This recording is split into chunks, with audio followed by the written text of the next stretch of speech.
The Watcher on Netflix. You're likely still trying to piece together the mystery that unfolds in the show's gripping, yet ambiguous ending. This psychological thriller, created by Ryan Murphy, keeps viewers on edge, exploring themes of paranoia, fear, and the unknown. Based loosely on the true story of the 657 Boulevard case in Westfield, New Jersey, The Watcher takes us on a terrifying journey with Nora and Dean Braddock, portrayed by Naomi Watts and Bobby Cannavale. The couple moves into their dream home, only to be terrorized by anonymous letters from a mysterious figure known only as the Watcher. As we reach the final episode, the series leaves us with more questions than answers, offering a shocking twist that only adds to the eerie mystery. But what exactly happens in The Watcher's ending, and what does it all mean? Let's break down the finale and explore the theories behind the show's unresolved mystery. What happens in the ending of The Watcher? At the close of The Watcher, the Braddocks are still grappling with the terrifying impact of the anonymous letters they've received. After months of torment, they learn that Theodora, the private investigator they hired to uncover the truth, is somehow connected to the letters. Theodora, portrayed by Noma Dumezwini, is revealed to be seriously ill and in the hospital, which sets the stage for one of the show's most dramatic moments. As she faces her impending death, Theodora admits that she was the one who sent the threatening letters to the Braddocks. In a bizarre confession, she explains that she had once owned the house at 657 Boulevard. She had bought the property as her dream home, but after her husband died, she found out that he had secretly hidden over $1 million. This revelation allowed her to afford the house again, and she concocted a plan to scare the Braddocks away by writing the letters and creating a sense of fear and paranoia. The twist seems to explain the mystery. Theodora is the Watcher. But here's where the show throws us for a loop. At Theodora's funeral, her daughter refutes her claims, and a shocking new piece of information comes to light. The Braddocks learn from their neighbor, Mo, played by Margot Martindale, that Theodora never actually lived in the house.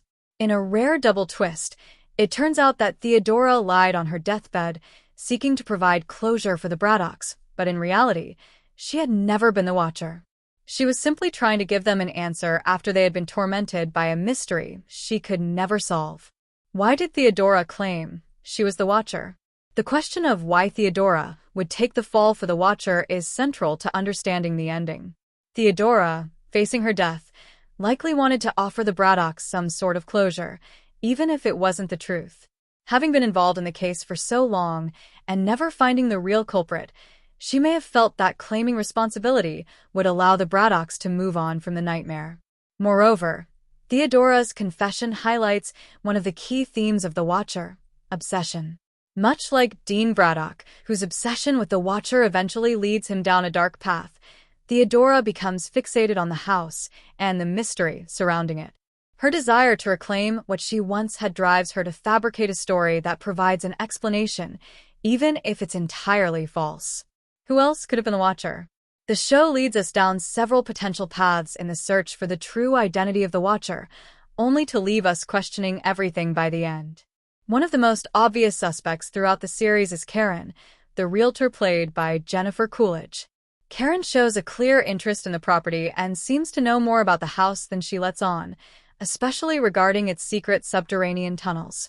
She also appears to be a prime candidate as the mysterious woman with pigtails seen in Dean and Nora's bedroom. Karen's suspicious behavior, combined with her apparent desire for the house, makes her an easy suspect. However, the Watcher quickly debunks this theory when Karen, after moving into 657 Boulevard herself, is terrorized by the Watcher.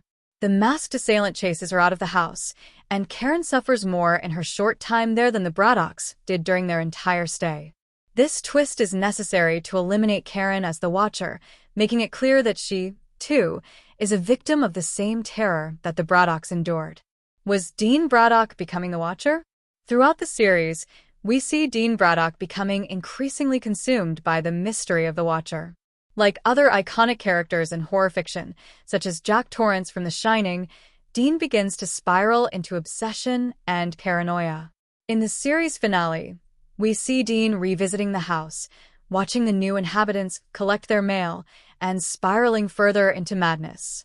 This raises an unsettling question. Could Dean himself become the new Watcher?